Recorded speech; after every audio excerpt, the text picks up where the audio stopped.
Hey, everybody. Welcome back, Molly. She's back. Thanks for holding down the fort, partner. Appreciate you. Yeah, no problem. It is Thursday. I am back in time for a bunch of news because whatever day it is, there's a lot of news. There's actually breaking news as we started writing the rundown and getting ready to record today, which is Theranos ex-president Sunny Balwani has been found guilty of fraud. And speaking of fraud, we're going to then drive into crypto. Note the people in charge of crypto regulations in the U.S. might have to forego crypto investing themselves. The U.S. is, creating some more regulations after, all of this crazy dismantling and crypto contagion. It seems like the U.S. government is going to finally step in. What a concept. Maybe a little less self-dealing in government. And there's a big lawsuit aiming to become a class action lawsuit against Solana. It's taking aim at VCs and some of that insider dealing. Mm-hmm. Yes, this is something we've talked about. It's a multi-coin fund. And we're going to do a startup of the day for warehouse workers. Very cool. It's going to be a great show. Stick with us. This Week in Startups is brought to you by Microsoft for Startups Founders Hub. For the challenges you face as a startup founder, Microsoft for Startups Founders Hub is here to help. The platform provides founders with free resources like Azure credits, development tools like GitHub, mentorship resources, productivity software, training, and so much more. The program is open to all and takes 5 minutes to apply, with no funding required. Learn more and sign up at aka.ms/thisweekinstartups. Masterworks. Masterworks is the first company allowing investors exposure into the blue chip artwork asset class. Twist listeners can skip the 30,000 person waitlist by going to masterworks.io and using promo code TWIST. And lemon.io. Need to speed up your product development without draining your budget? Hire vetted engineers from Europe at lemon.io. Go to lemon.io/twist to get 15% off for the first 4 weeks. All right. So as we mentioned before we dive into all that crypto stuff, just an update that Theranos ex-president Sunny Balwani has been found guilty of fraud. Of course, Elizabeth Holmes was found guilty 6 months ago and in this case, this is kind of interesting. Sunny Balwani was found guilty on all 12 charges against him, which were all wire fraud and conspiracy to commit wire fraud. Elizabeth Holmes got that split decision. She was convicted on 4, acquitted on 4, and there were 3 where they couldn't reach a decision. But in Balwani's case, across the board, guilty. Both of them face up to 20 years in prison. Well, not looking sunny for Sunny Balwani. But hey-oh, you know what? Great. We need to make an example of people who are committing outright fraud and putting people's health at danger. You never like to see this kind of stuff happen, but it happened. They are solely responsible, the two of them.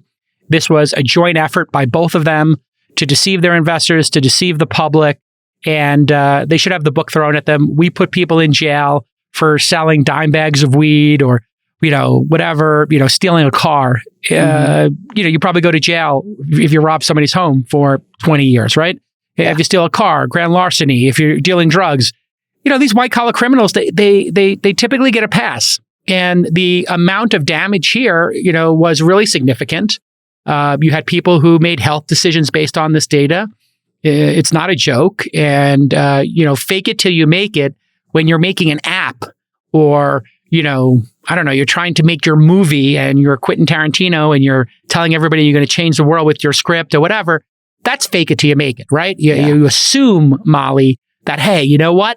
I'm not a director, but I'm going to be someday. I'm not a CEO. I'm going to be someday. That's laudable. That's fun. Great. You're a little bit delusional.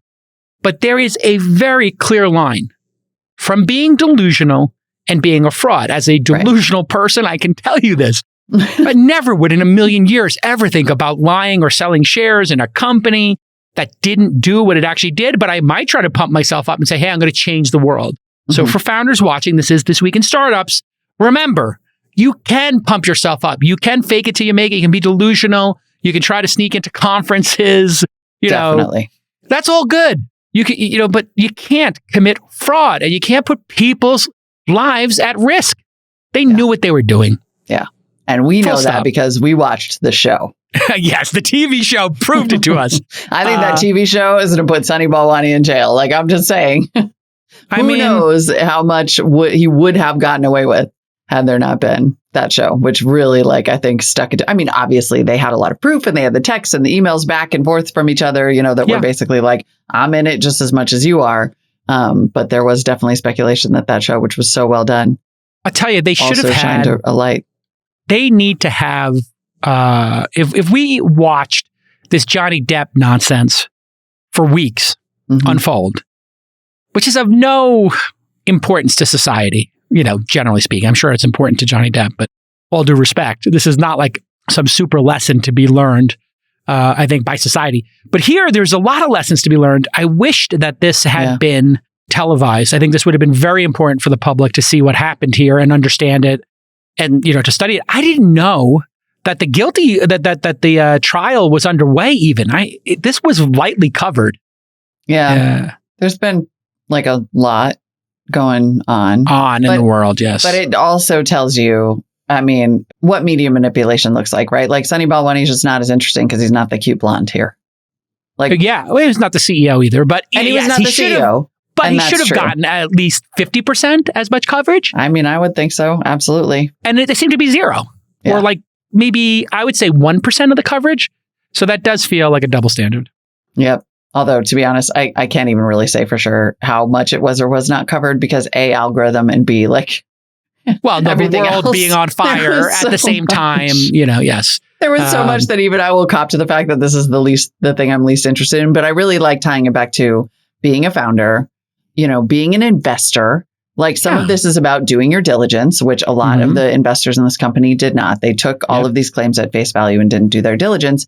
And also the point at which you go from magical thinking to lying. Yes. Which is a very clear line. Two very important lessons. And thank you for bringing up the first one, which I didn't even think of.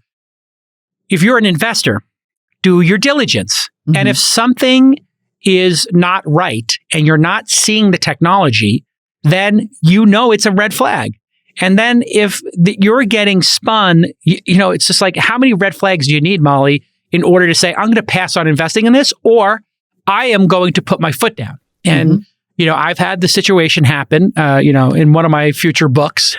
I will tell more stories, but to obscurify situations, I've been in situations not dissimilar than the Elizabeth Holmes one, where a founder was lying, or a founder was doing something unethical, or something that even, Molly, I could consider getting close to the legal line, right?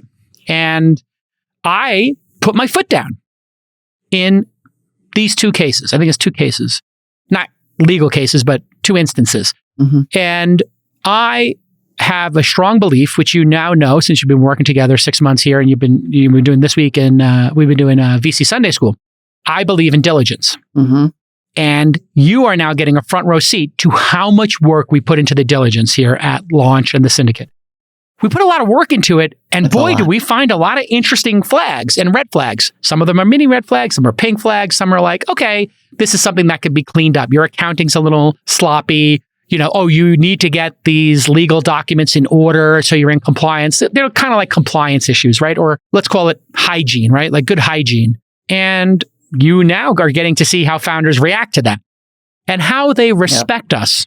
The founders and other investors who see us do this diligence, they uniformly respect us. Who doesn't respect you when you do proper diligence? The people who are committing fraud.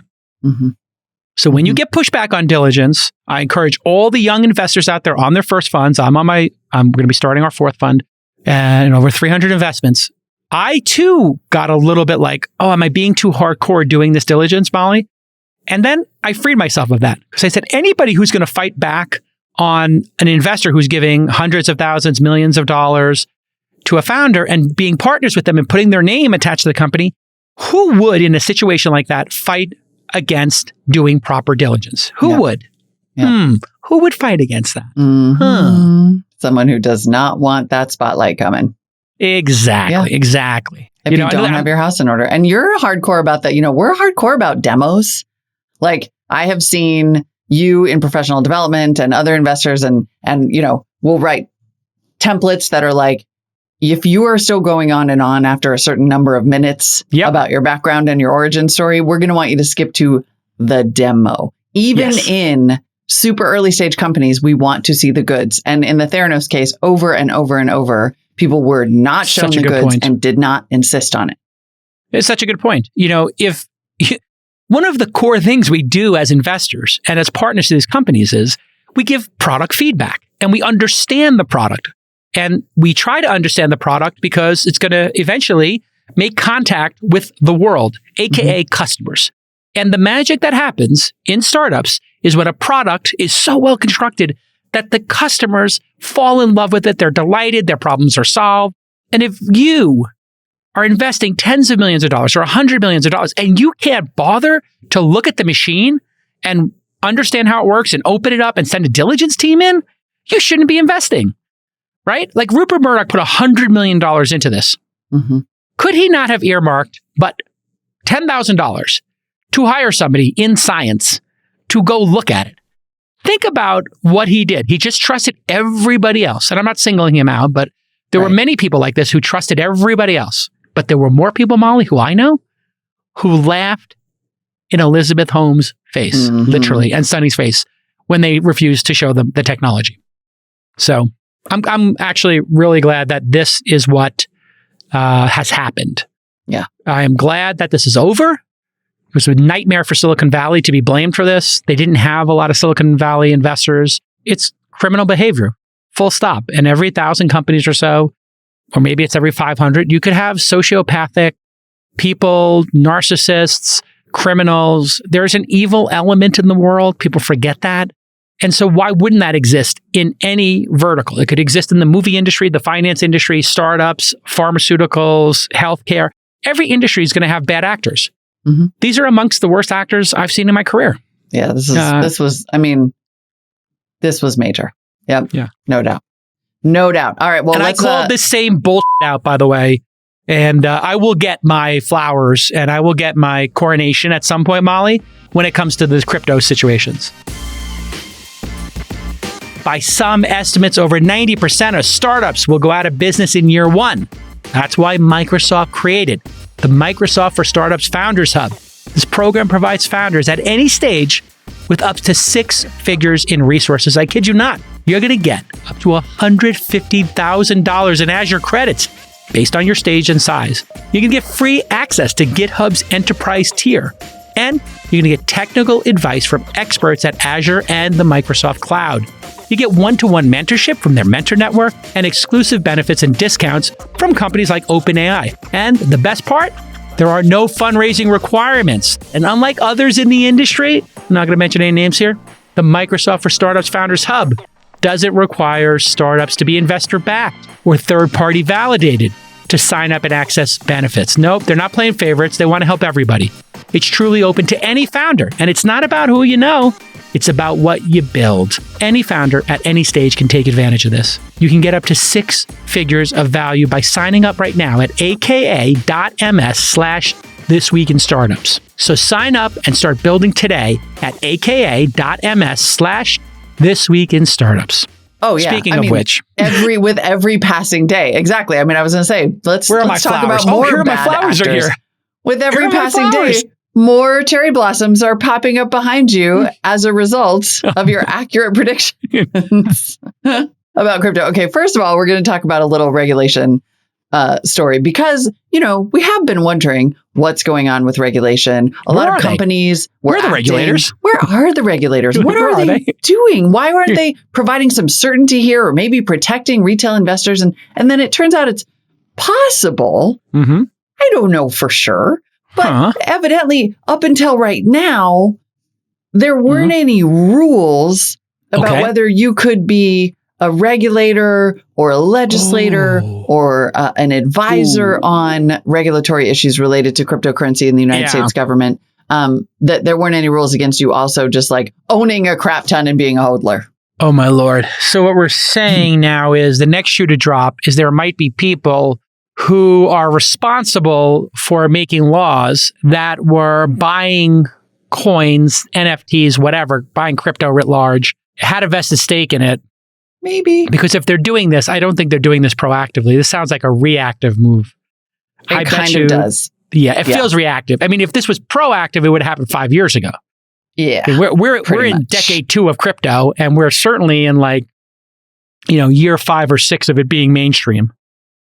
So this is a legal advisory from the Office of Government Ethics. To be clear, it's not even really like a law, but it bars federal workers who own crypto from working on policies that could influence the value of their digital assets. So a pretty straightforward non-conflict of interest rule here. Right. We do know that, for example, there have been some White House staffers that have been open about their crypto investments. I assume that there are plenty who haven't been. One example is technology advisor Tim Wu, who has been an advisor to the Biden administration, who holds millions of dollars worth of Bitcoin reportedly, and has voluntarily stepped back from working on crypto policy. I have a solution. Yeah. Kind of like journalists do. We would have disclosures, right? Especially for higher profile journalists. So if you were Walt Mossberg or Kara Swisher or Molly Wood or whoever, somebody up there, in your bio, it might say, I am, in a relationship with somebody who works at Google. Like Kara Swisher was famously married to a Googler. And so, she would just disclose that. Now, if you live in Silicon Valley, the chances of, and you do get married, the chances of you marrying somebody in the tech industry are like 98%. So fair enough. And would that change somebody's coverage? Yeah, almost certainly not.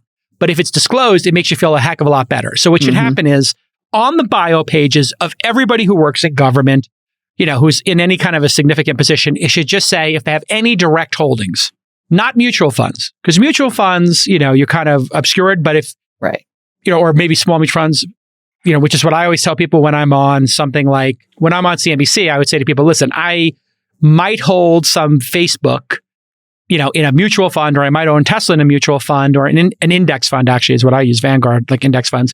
But I don't actually trade it. I don't own specific ones. If I do own specific, I'm like, I own Coinbase, I own, Uber, obviously, and I own other, Square. So I'm just always upfront about it. But why not just put it on everybody's bio page?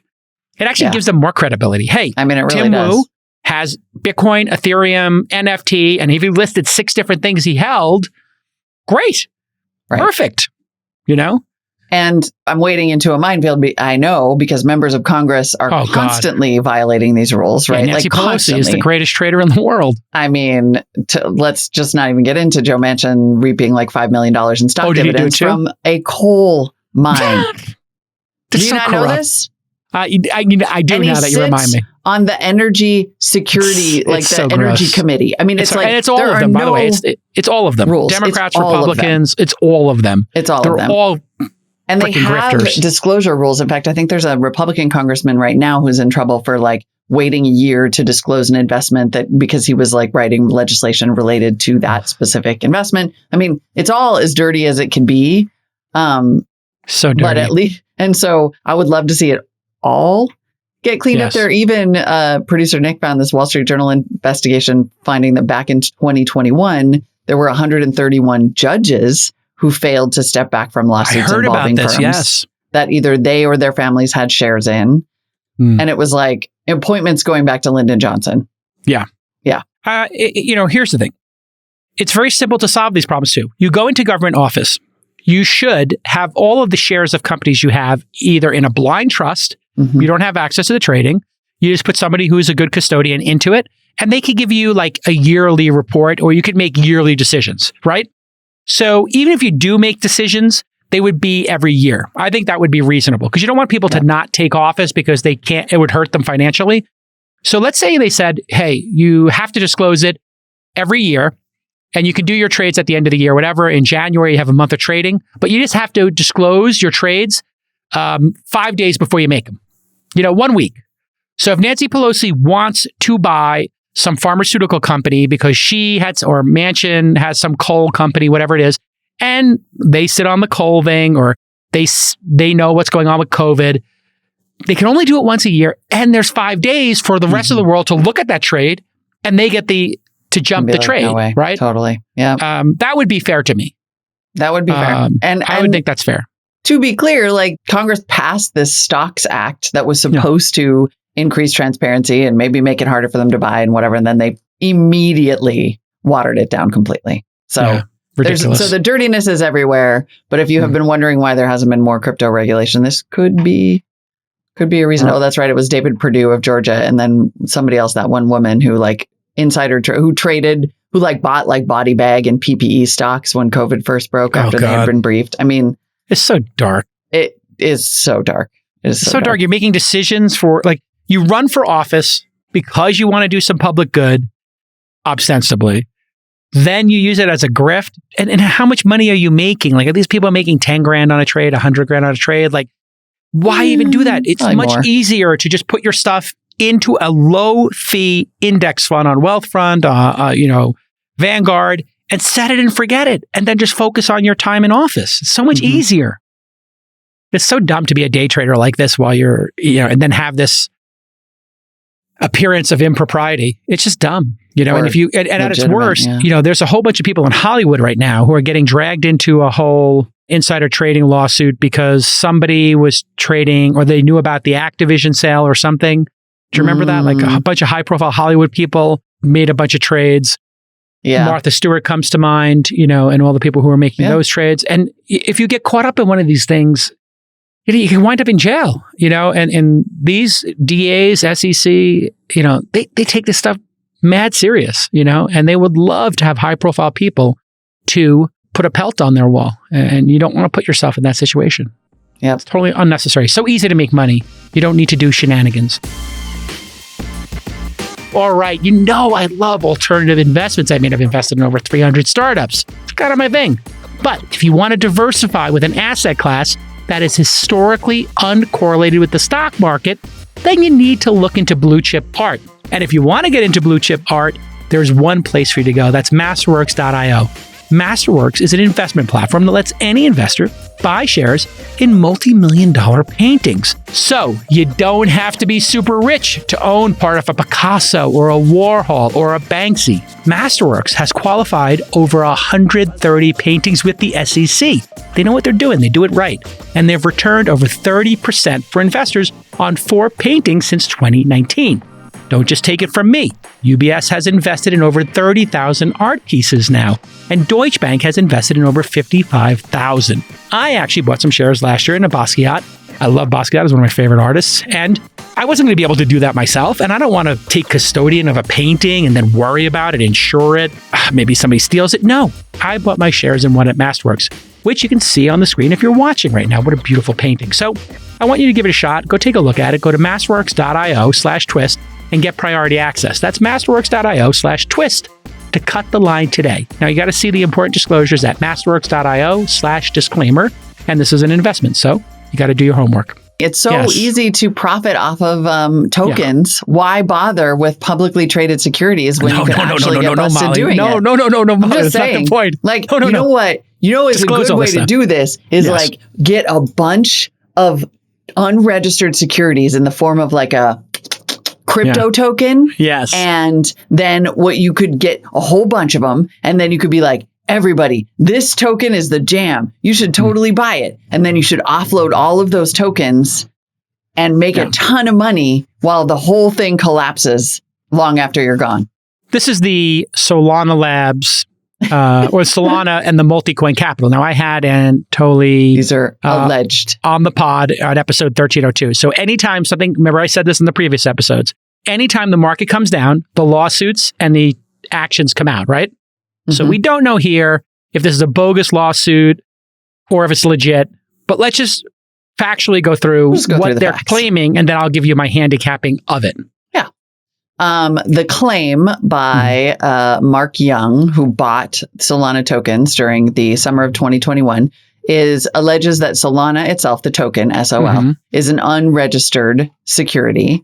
And that far from being decentralized, he says, this lawsuit alleges, it's actually highly centralized, and that mostly benefited only insiders. The lawsuit mentions Solana Labs, the Solana Foundation, the co-founder, Anatoly Yakovenko, who was on episode 1302 in 2021, and also the crypto VC Multicoin Capital and its co-founder, Kyle Samani, all by name, plus the trading desk Falcon X. So there's the two big components to this. One is that the way the token Sol was created and sold meets these three tenets of the Howey test, which is the test used by the Supreme Court to tell if the sale of something is a security. So the four parts there are investment of money. In a common enterprise. Check. With the expectation of profit. Check. To be derived from the efforts of others. Check. Right. It's so obvious. All these coins fit this profile. The only reason it wouldn't fit this profile is if you didn't expect a profit from it. And that's where you would fall into what I would consider a utility.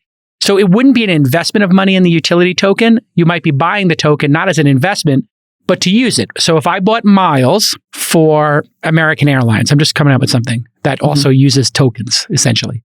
If I bought a bunch of airline miles from United and I did that to buy my ticket to Italy next summer, that's not an investment of money. I'm buying them. It's a transaction. And it's not a common enterprise. It's for me to go to Italy. It's not to invest in United and to hope that other people fly United. And I'm not expecting a profit. I'm expecting to get a good deal, right? Totally. And is it derived from the efforts of others? It's not an investment, so it's not. No, I'm not giving the money to the miles company. And, so this is why this test is super important. And for people who have utility tokens, if the token is surging and the person who bought it wanted to make money, which all you have to do is ask them, why did you buy the token? If you said airlines miles, why'd you buy the airline miles, Molly? Right. Go to Italy. Because I want to go to Italy. Why'd you buy your Bitcoin? Because I hope it's going to go up. Exactly. Right. Yeah, it's pretty easy. And this has nothing to do with Solana. This has to do with the entire industry pretending that this test does not exist. All of these things are securities.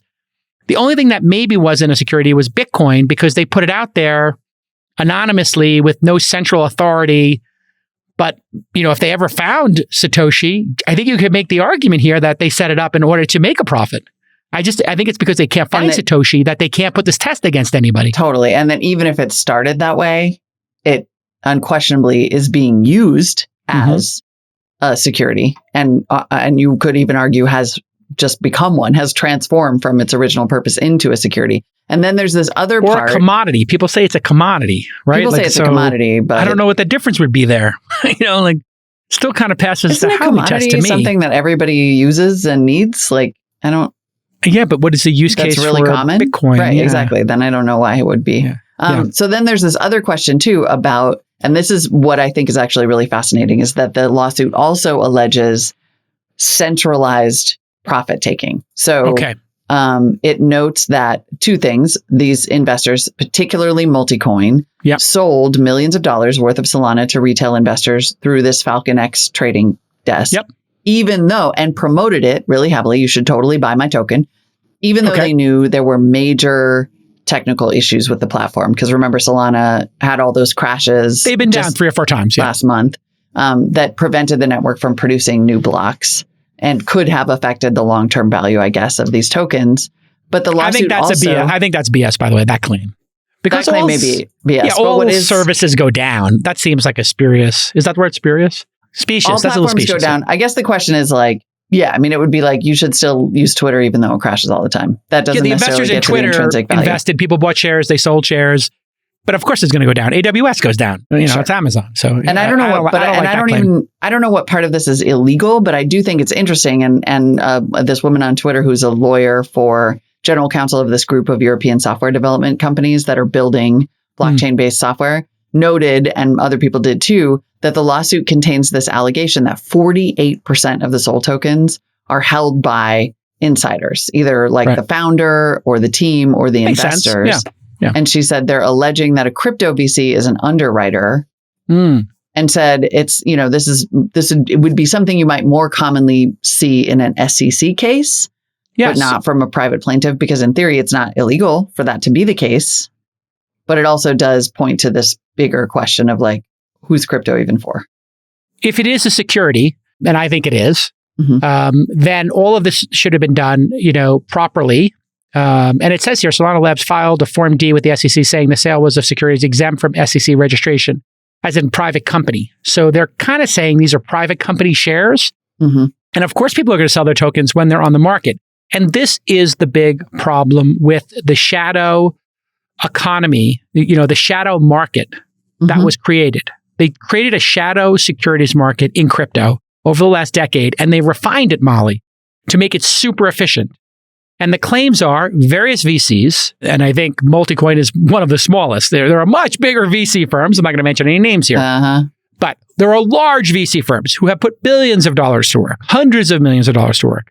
And if they were buying tokens and they were buying them early and they were backing the company, and then all of a sudden the public can trade them, and the public can trade them on exchanges that VC is also an investor in or on the board of, you start to see a pattern here of, well, was this some grand conspiracy here to clear these tokens out to the public, which would be as if when you and I now are investing in private companies, what if we took the company we invested in 6 months ago, Molly, and let's take your first deal for the Climate Syndicate, thesyndicate.com/climate, if you want to invest in climate companies with Molly and myself. Let's say we took that company and now we told people, hey, this is the greatest thing ever. We start talking about it on the podcast and you could buy shares. Well, that's called an IPO. Yeah. So, and if all of a sudden we're just promoting it, being like, you should buy these shares, this is the biggest thing ever. And that is actually what this lawsuit is alleging, is that it was this sort of constant promotion that made it seem better than it was. I mean, the lawsuit, it's a very long way of saying we think that Solana is a giant pump and dump. Well, here's the thing. And if Solana was up right now, this lawsuit wouldn't exist. Wouldn't be happening. So here's what happens. Everybody had a collective delusion that securities laws didn't apply here or didn't apply in a very serious way. And that was fine and dandy, because the way our legal system tends to work is that we let people, build stuff in the world, and we trust that they're going to do it in an ethical, moral way. And I'm sure they thought they were doing this, the people involved. But then if people get hurt, then we double click, we audit, we subpoena. This is just how our society works. And so now that everything's coming apart, people are going to look deeply in this. Now, there's also a rub here. People were LPs in funds that made crypto investments. And so I'm LPs in funds that have crypto investments. And so now am I going to get dragged into all of this? And then did I get a distribution? You have to start asking yourself, did I get a distribution because I LP'd a fund? They were flipping securities really early in the life of the fund. And then people got burned and now there's lawsuits. And then is it going to pierce the veil and our LPs going to get dragged into this? Well, if things keep coming apart like this, now the LPs will get dragged into this. And so imagine you're some giant endowment, and you got some distribution of, some token. I'm keeping it generic for a reason, obviously. And now you made $100 million from this distribution. You had no control over any of this. When you are an LP in a fund, the fund managers get to decide when they buy stuff, when they sell stuff, and what they pick to invest in. Now you're going to get dragged into this. And this is where the crypto contagion is going to be disastrous. This is going to be disastrous. This could be lawsuits for a decade. Just like in the dot-com era, there were lawsuits for years. Might be absurd, right? I mean, there are people in the comments in response to the threads that are analyzing this lawsuit being like, so you bought this thing and it didn't mature in the time frame that you were hoping. It might be totally frivolous, but it doesn't matter, because to your point, if it starts to spread, if it starts to affect, LPs who thought they were investing in basically like a mutual fund where somebody else picked the stocks, it starts to be a stain on the entire industry, and real businesses built on this technology will have trouble raising money. Here's the thing. Yesterday on the show, I was talking about how everybody's an adult who made these bets. Nobody made these bets thinking, I want to make 4% on my money every year and compound it and, double my money, every X number of years. No, that's not what people were doing here. People were gambling. These people were betting on the Jets, or the Giants to win. They were playing parlays. They were betting on 20-to-1 ponies, at the racetrack. People knew they were gambling. Yep. So now, if you think about it like a free option, I got to bet on this company, knowing, this is the most cynical version of it, that this was a little fugazi, or this was on the borderline of like the SEC's rules. So I'm going to make the bet. If it goes up, I sell and I win. If it goes down, I file a lawsuit and I threaten them with the fact that, hey, maybe this was a little fugazi and maybe I can reclaim my money so I have a backstop. So that's the other thing here. So to the people who are in our chat talking about this, I do agree with that position, actually. And I do think people need to learn that there are no free lunches and that when you invest in a company, I hate to get all Berkshire Hathaway here, but you're buying into a business based on the future cash flows of that business. If there is no cash flow, if there is no product, if there are no customers, and you're making that bet, you're gambling or you're investing in a napkin. And I think all these crypto bets where people investing in a white paper / pitch deck / back of the napkin, something in that zone, Molly. Yeah. And now you learn the hard lesson. You learn the hard lessons of investing. Welcome to the club.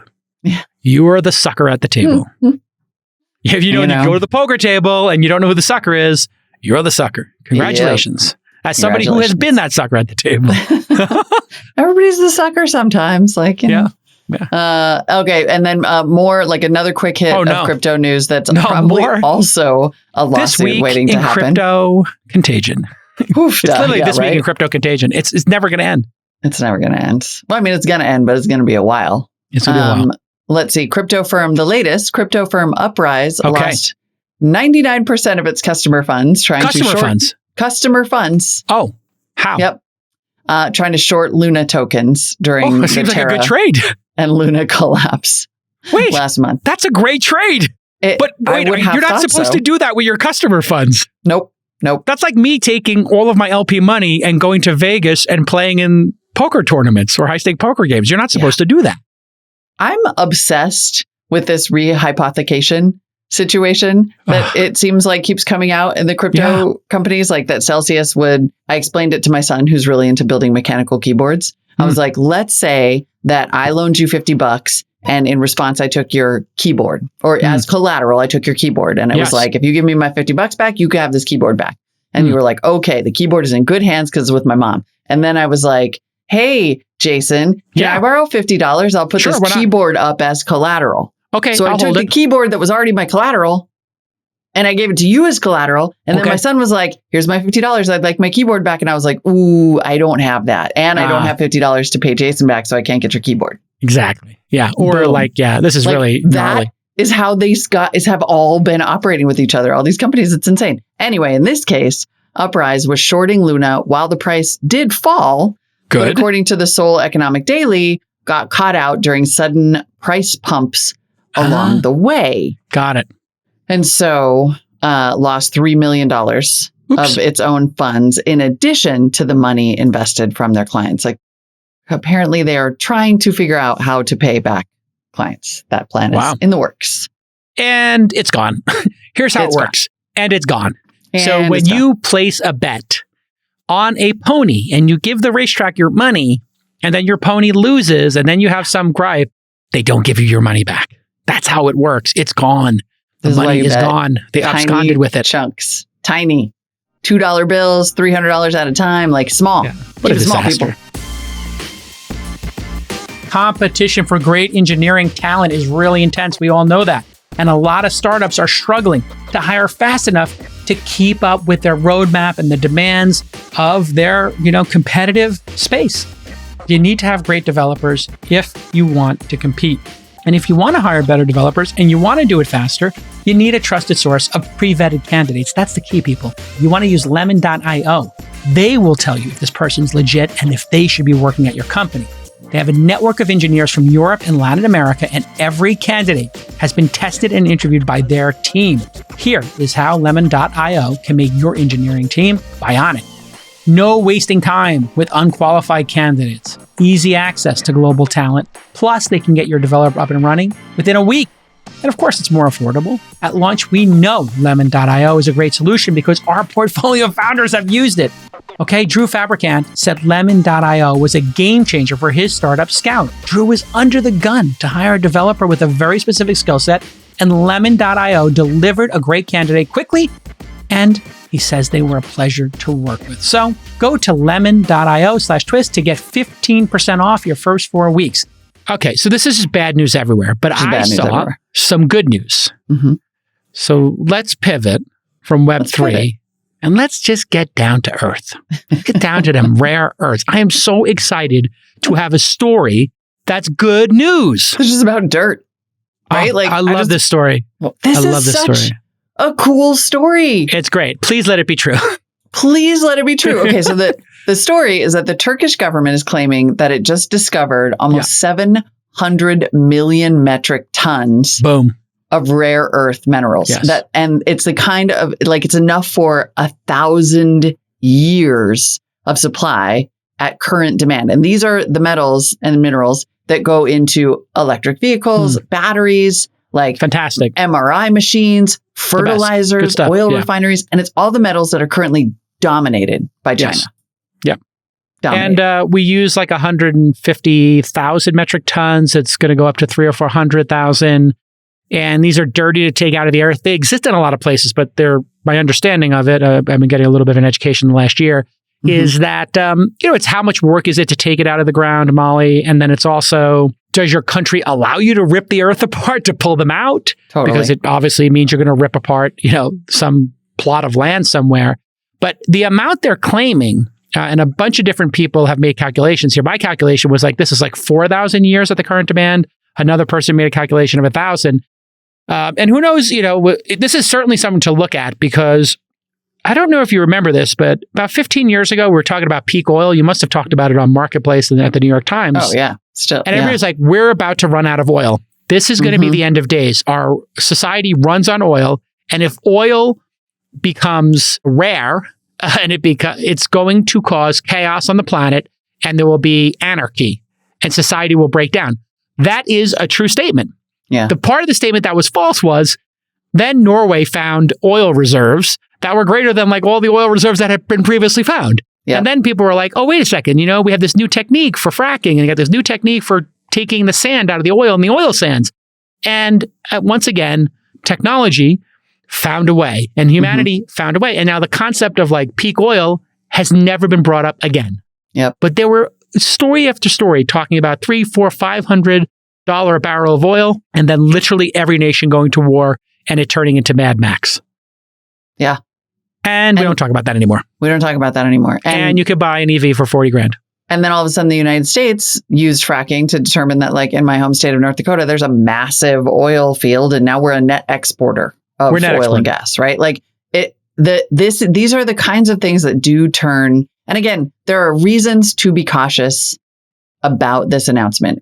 Yes. One of the things that points to, and the noties are pointing this out, and it's true, is that rare earth metals always has been a misnomer. Like the metals aren't that rare. Accessible. It's the extraction of them and the accessibility of them that is rare. And so what we don't know about the Turkey find is the grade of the metals and minerals in question. Like, I visited a gold mine last summer when I was doing this reporting project, and it's a really low grade mine. As in, for every ton of dirt they mine, they only get a few ounces of gold. So it's a ton of energy and machinery and literal human power and equipment and all of this stuff to get a very small amount of gold. So it's economically dicey.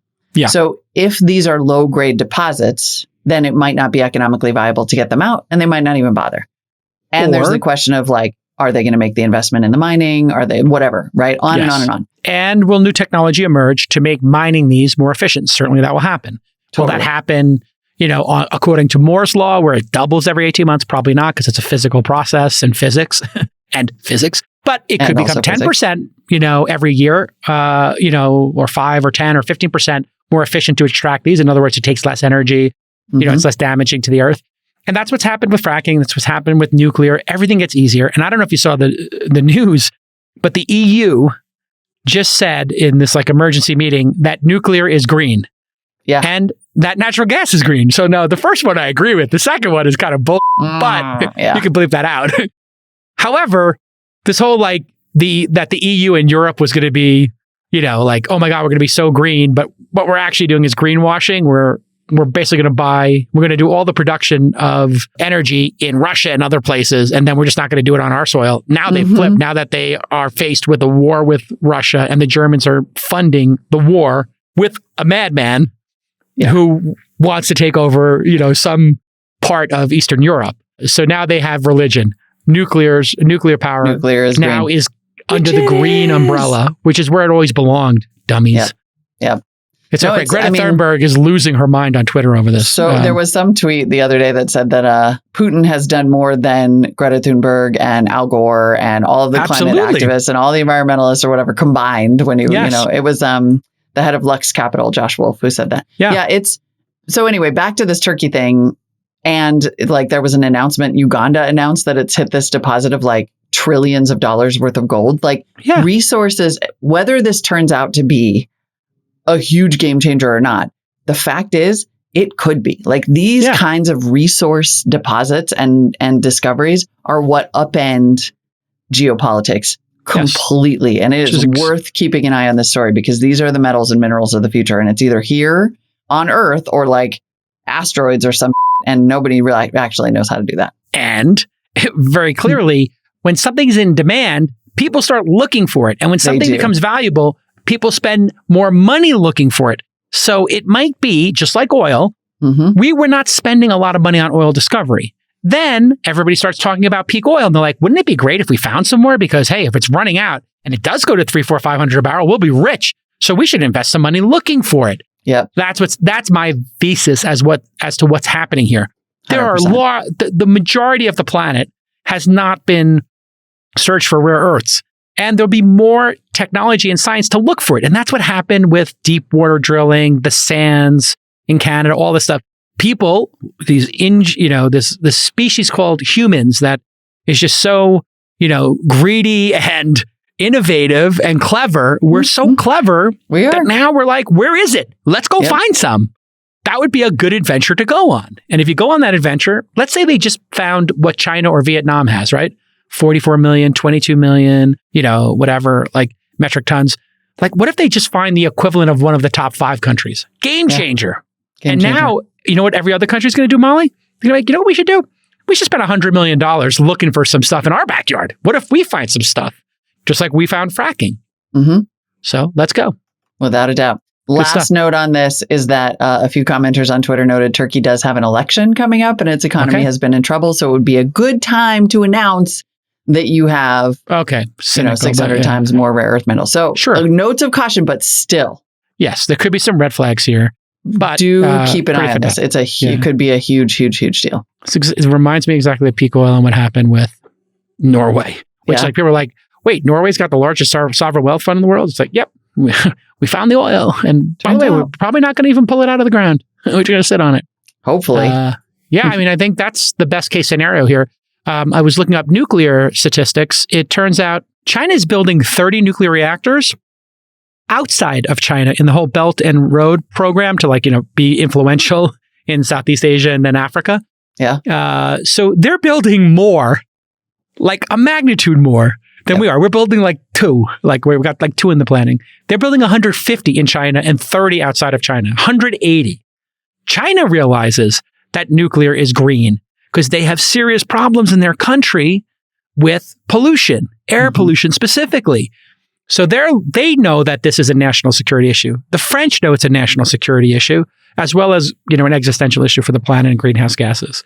So just the EU needs to get their act together. And the United States, candidly, we now have to start building some nukes and be even more energy independent. We're beyond. And we're like talking about opening up more drilling. I mean, it's just absurd. I mean, in the short, I was interested in that too. It's like, it seems like we have given I keep hearing 2 sides of the story, and it's very hard to find the truth because it's also politicized. They're like, we're not going to give more permits to drill because you haven't used the existing ones. That seems completely reasonable. And then the other folks are like, well, you got to give us more because we need to raise the money, and you're telling us that you're going to, tax us out of existence once we get through this crisis. So why would we make the investment if you're going to turn it off in 5 or 10 years? And so there seems to be They're not going to make the investment anyway, because it's going to be 5 or 10 years before they even start pulling oil out of those unused, permitted lands. Yeah. It's also, this is what I hate about the politics right now, is it's so hard to get the actual reality of that situation. And if anybody has a good article or a good resource for me on like, what is the actual state of these drilling permits? I haven't found it yet, but I'm looking. All right. Quick startup of the day before we go. Let's take even more of a turn away from politics and just have some fun with the startup of the day. Actually, I love that. So I joke all the time that my favorite movie genre is bad but awesome. My favorite startup genre is boring but awesome. Like things that sound kind of boring at first, but are actually awesome. So producer Rachel found this startup Traba, where workers can find shifts based on their preferred types of work location, transportation modes, and hours. And it's like for finding warehouse and other kind of gig work. And is just this kind of platform that I would have thought existed. If you're listing, like, let's say a warehouse job on Traba, you have to have a minimum wage of $13. You have to have a rate and review section for workers and companies to fill out to help workers avoid dangerous companies, especially in the warehouse industry, which can be very dangerous. There are 5.1 injured full-time workers per 100. You get instant payment. If you are a worker on this platform, they just raised a Series A today, led by Khosla Ventures at $20 million. I'm sorry, they raised $20 million at $120 million post money. Also got investment from Founders Fund, General Catalyst, Sci-Fi VC, and Atomic. And what I think is interesting about it is that like this didn't exist, that it's this hard to find labor. No, it did exist. Instawork is a startup that's been around for a while. I think they're kind of following them down this path. So Instawork, I think they might have copied Instawork. Yeah. So Instawork kind of was the Uber or the first in the space. So this sounds like they're following down there, but there's always going to be two of these, right? So you get a Lyft, you get an Uber, you get a DoorDash, you get a Postmates. So I think this sounds like they're seeing the success of Instawork, which I think is particularly big in South America and India, are like some of the big markets there. So this is really like taking if you think about all the problems with gig work, Molly, do you trust the person you're going to work for? Is it safe? Is it fair? It's these things, these platforms are going to be like the next way. My thesis is these platforms act as the union because they collectively, they create a competition for those workers. Great observation. Yeah. And so if you create competition and you have transparency and the workers can pick, then that just balances out. I'm not saying it gives all the power to the supply side, but the demand side, then doesn't have. I guess the supply side, the supply side would be the workers. Demand side would be the people who need the worker. So the demand side had all the power, right? Previously, now this empowers the supply side a bit more, and then makes it more balanced. Yep, great call. And it does look like Wonolo, which I had heard of, and Instawork, I know that one too. With a much better name. And then Shift Smart is one of the larger players in the space that raised $95 million. Yeah. Instawork. And this one is focused specifically, I think, on like warehouses and also events, which I think is kind of interesting. Yeah. The three main categories for this are food. You need a dishwasher, you need a cook, whatever, sanitation. Warehousing, so you need to pack stuff or whatever. And then actually interesting events, right? So you throw a party like we did for All in Summer and all those parties. Hey, you need a bartender, you need somebody to serve at an event. Somebody to bus tables, whatever. Right. And businesses are constantly trying to find these. And so if you're a local restaurant, you put out Craigslist ads, you do like word of mouth. No, from now on, restaurants are going to put their stuff up on these platforms and they're going to be rated so that, hey, how was I treated? Did I get a staff meal? Was it a safe working condition? Was the boss a jerk or not? Was I harassed? Whatever. It's just going to be like the rating system in Uber and DoorDash. So if you get bad food, you rate it low. If you have bad service, you rate it low. If you're a jerk of a customer, you get rated low. So this is also rating the employees, by the way. Yeah. So that mutual rating system is key. Yep. That's clutch. That really is. Yeah. It's cool. I also particularly like the focus on warehouse because that is a place where I think people can fall through the cracks and end up in some really dangerous situations and also has massive turnover and is really hard to find labor at. Boring, but awesome. All right. Thanks for listening, everybody. That's our Thursday show for you. And tomorrow, I'm really excited. For the summer, I'm going to be doing a Friday interview series, Back to My Roots. And I am having the founder of a game studio on. He worked on StarCraft 2. If you were into real-time strategy, which is my favorite category of video games, in fact, the only category I play, Froststein is the name of the studio. And we talk about the business of video games and why VCs haven't invested in them, but maybe they're starting to, and how a video game startup with 50 people can compete with these giant companies. It was a fascinating interview, and it got me really interested in thinking about investing in gaming. So mission accomplished. And of course, on Sundays, Molly will do her climate interview. So twice a week, we're going to have these featured interviews. Friday and Sunday, you get nice, strong interviews to get you through the weekend. Yeah. You go on a bike ride, whatever. Just take it in, learn a little bit. And then also let's hang out and be best friends online. Yes. Because we have tons of community. thisweekinstartups.com/TC is where you can join our Twitter community. We have a Discord, at thisweekinstartups.com/Discord. And of course, our Nota gang joins us every weekday to watch our live show on YouTube, thisweekinstartups.com/YouTube. And if you are on YouTube and listening, you can subscribe and then hit the little notification bell. Noties is short for notification.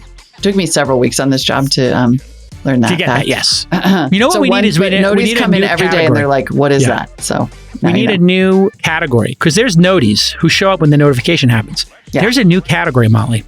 They're the pre-noties. These are the most amazing people. We typically set up the live YouTube feed. So youtube.com/thisweekend. Where you're typing This Week in Startups, you'll find the channel. Channel's at 199,000 subscribers. It's starting to grow nicely. So there are people who are hanging out the night before because we'll say, hey, tomorrow's episode is coming up, and you can hit a button to get an alert, right? It's sort of like you'll see this on YouTube now. Somebody's going to have a live event. They have a show placeholder. And so we put the placeholder up, and then I noticed like 25, 50 noties are hanging out hours before we get online talking. So I'm going to ask my producers to please invite those noties to join us in the producer document or help them, let them talk about what's going to be on the show that day. We love their contributions. Love it. Pre-noti. But come up with a better name. There's some better name than a pre-noti. They're really like our the early birds. There's like the line sitters, like the people who line up for an iPhone. I need it more like a military squadron. They're kind of like our Green Berets, or they're kind of like our the forward recon. They're like the scouts. They're out there early. Scouts. That's appropriate. It's a VC term. Yeah, so they're kind of like the Bad Batch. They get out there early. They're our scouts. They're like our SEALs. They get in there. So there's a Bad Batch. I like Bad Batch. That's pretty good. Scouts, the Bad Batch. Avengers, Bad Batch. Prima Noti, backstage noties. That's funny. We're going to workshop it with you, noties. The Noti Guard. They're like our Blackhawk noties. But we love you, noties, and thank you. Backstage we'll noties. See you tomorrow. Backstage noties. Right? Oh, Backstage that's pretty good. That's Backstage noties. Yeah, that's going to stick. Good job, Rachel. I like that. Rachel's good at. She's good at the punch. To be fair, that was Eric Wiener in the. That was one of the noties who came up with that. Oh, it was one of the noties. Oh, Rachel, none for you. Sorry, noti love. No love for you. Real time. All right. See you tomorrow, gang. Bye. Bye.